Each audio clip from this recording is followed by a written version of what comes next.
اعوذ باللہ من الشیطان الرجیم، بسم اللہ الرحمن الرحیم۔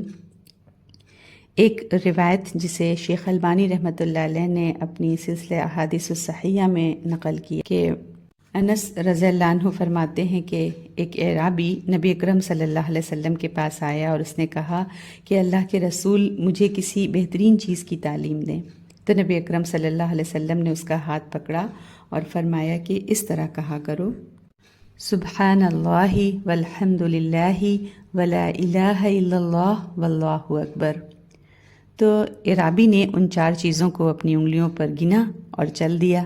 لیکن کچھ سوچنے کے بعد پھر واپس آ گیا۔ تو نبی اکرم صلی اللہ علیہ وسلم مسکرائے اور فرمایا: خستہ حال بدو سوچنے لگ گیا ہے۔ اس نے واپس آ کر کہا: اے اللہ کے رسول، سبحان اللہ والحمد للہ ولا الہ الا اللہ واللہ اکبر،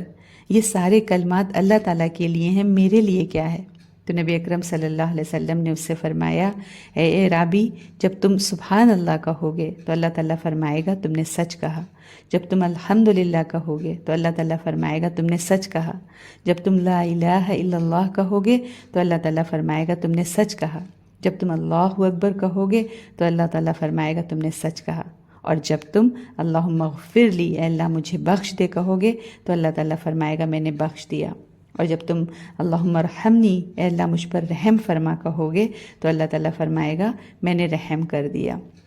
اور جب تم اللہم ارزقنی، اے اللہ مجھے رزق دے کہو گے تو اللہ تعالیٰ فرمائے گا میں نے رزق دینے کا فیصلہ کر دیا۔ اعرابی نے اپنے ہاتھ پر یہ 7 کلمات شمار کیے اور چل دیا۔ والسلام علیکم ورحمۃ اللہ وبرکاتہ۔